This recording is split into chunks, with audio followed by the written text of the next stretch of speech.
Time and time again, TV shows keep overstaying their welcome. All too often, a TV show stays on the air for way too long and either becomes boring or repetitive. Now, I'm not saying you should end a show just because the fan base starts to turn on it a little bit, but I think you do have to strike a balance. There's always going to be somebody like me who sticks with a show till the end, just when it starts to feel like it's spiraling out of control a little bit. I'm a huge fan of Game of Thrones and a huge fan of the books, and if they had listened to all the people who wanted to shut the show down after it started getting away from the source material, I probably would have been pretty sad in that case. So am I wrong, or is the rest of the audience wrong? I think this is a pretty important debate. When you're making a TV show, how and when you choose to end it really makes a difference in terms of how people enjoy it in the moment and how people think about it in the future. The very tail end of a TV show can be the difference between a Mario Kart ending and a Mac and Me ending.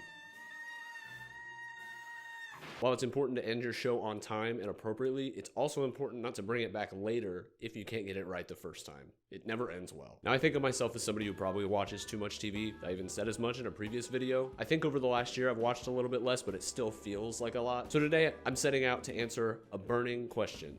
How do you know when it's time to end a TV show? It seems that most streaming and TV networks can't figure out how to answer this question reliably, so I'm sure it will be simple enough for someone like me to figure out. So to try to be a little bit systematic about this question, not too systematic, this is a YouTube video. I've divided things out into some categories. I want to go over some example shows of each one to try to figure out the right answer to this question. So hopefully by the end of this video, we can give showrunners everywhere a new North Star to aspire to. First up is a category I call Ned Stark, Gone Too Soon. Title's a little bit self-explanatory. Now, there's a few different ways to end up with your show here in this category, but in most cases, it's a show that gets canceled by a network before it has a chance to fairly get off the ground, in my opinion. Personally, I feel like if you feel confident in something artistically, but season one's not doing so well, I really feel like you should just give it a chance for season two in most cases. The worst case scenario, you cancel it after season two. You already wasted money on it anyway, but you give it a little bit more of a chance to catch on. So my first example of this today is a show called Pitch. This show got one season on Fox, and it's about a woman who gets called up to play Major League Baseball for the San Diego Padres. The main actress is Kylie Bunbury. She's now on Big Sky. But in Pitch, she plays the first female major leaguer. I remember thinking at the time that they really handled the concepts of that well. The soundtrack was all by Black Violin. It was really unique for a show at that time, and I thought it was great.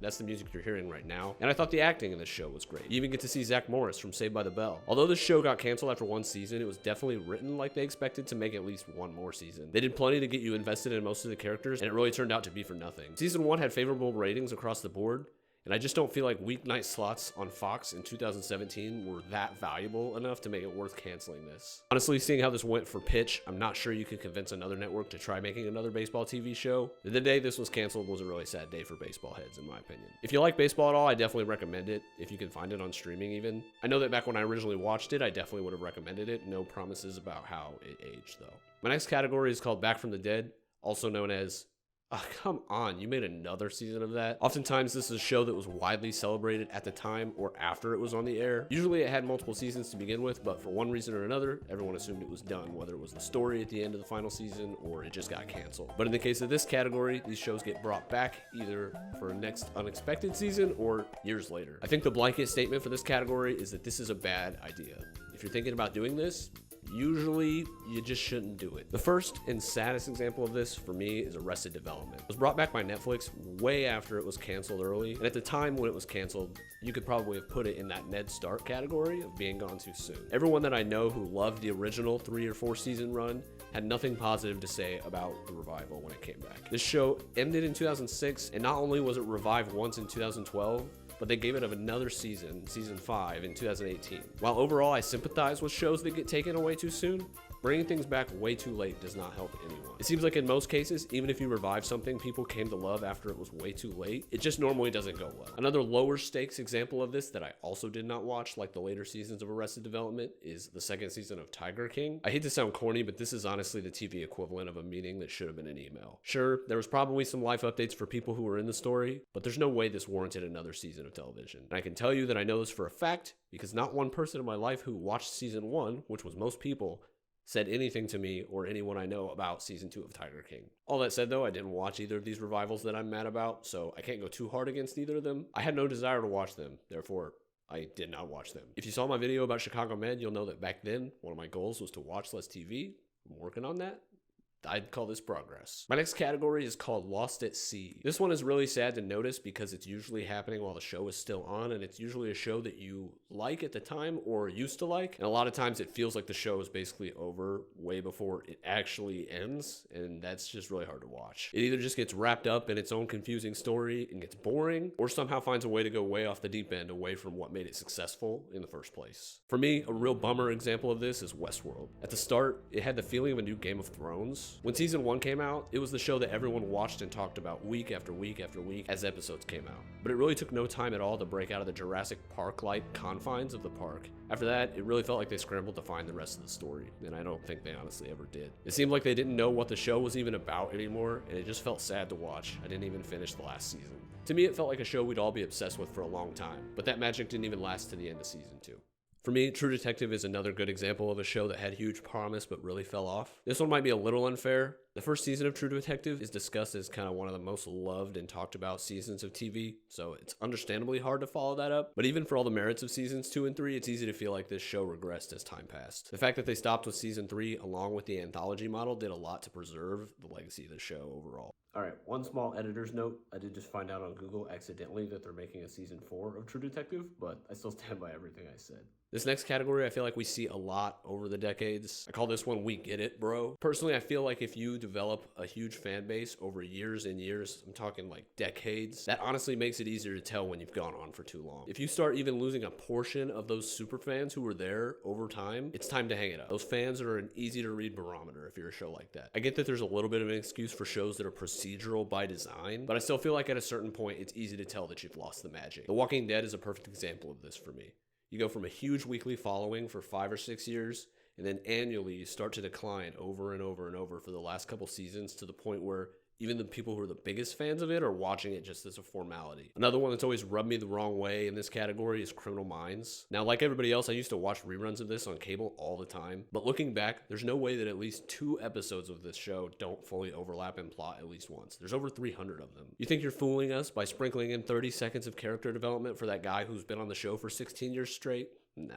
This next category is my least favorite. I call it, why does this even exist? In the context of this video, it's a little bit weird to litigate how to best end a show when people argue that you can't even justify its existence to begin with. Now, this one's probably a little bit susceptible to personal preference. This whole video kind of is. But more and more as streaming companies like Disney and Netflix pump out show after show after show, I start to get this feeling more and more often. In my opinion, the most common reason this happens is money. But beyond that, I still think as an outsider, it's still justified to ask why you want to spend millions and millions of dollars on a show that no one was even asking for. I feel like when you pitch a show like this, you have to find at least 2 good reasons before you're allowed to move forward and make it. Now, you can't just tell me I'm anti-Star Wars, because I like almost all the movies. I love The Mandalorian. I loved Andor. But man, Obi-Wan Kenobi and Boba Fett are so boring. Both of these shows feel like just complete service to the other shows to set up other stories, and they were both chores that I had to force my way through every single episode of. Now, this last category is where you want to be. I'm just calling it the graceful exit. If this is your show, congratulations. You hit the post, you went out on great terms, you did everything right, and you ended at the right time. Good work. This is the Goldilocks designation, the gold star. If you want people to be clamoring for your show to stay on HBO or Netflix whenever they decide to cut shows to save money on royalty checks 10 years from now, get here at this point and stop your show. Stop right here. One fond example of this for me is Mr. Robot. Now, this show isn't for everyone, but if you enjoy the first season, you'll definitely enjoy the whole thing. Rami Malek is fantastic in this. The story is cohesive, and I felt like it was perfectly paced across all 4 seasons. The fully electronic soundtrack was also a nice touch. Another great example of this gold star designation is Ozark. Just like Mr. Robot, the show really tells its story at a healthy pace. Really seemed like it had foresight of how long it was going to be on the air. I really don't think it's a coincidence that some of the best shows we've had in the last few decades have ended at a point when most viewers would have loved to watch another season, but still felt satisfied with the way it ended. So I don't know if I've really solved anything today. Having reflected on all this, I still kind of wonder, does the style of show matter? Do you get special treatment in terms of when people expect you to end things based on what type of show it is? Do you get a pass for going on too long if you're a procedural and you don't really pretend to offer more story-wise? I still feel like it should take more than just habit of watching a show week to week to draw people in. And if you're not really doing more than that, I still feel like it's possible to overstay your welcome in a lot of cases. This problem doesn't really stay within the world of TV. This happens with movies too, obviously. You might end a movie with things unsaid. Lots of movies end that way.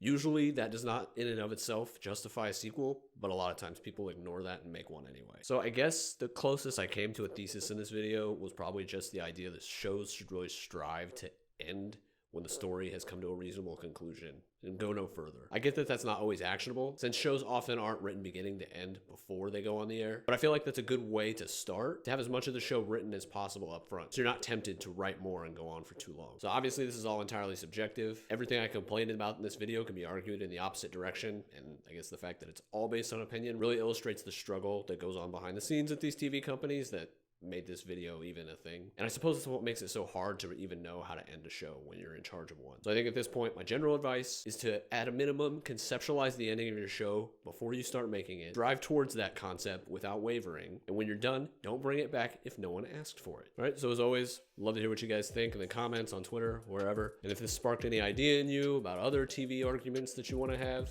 anything like that, let me know in the comments as well. Love getting video ideas from other people, so send them my way. I'll see you guys next time. Later.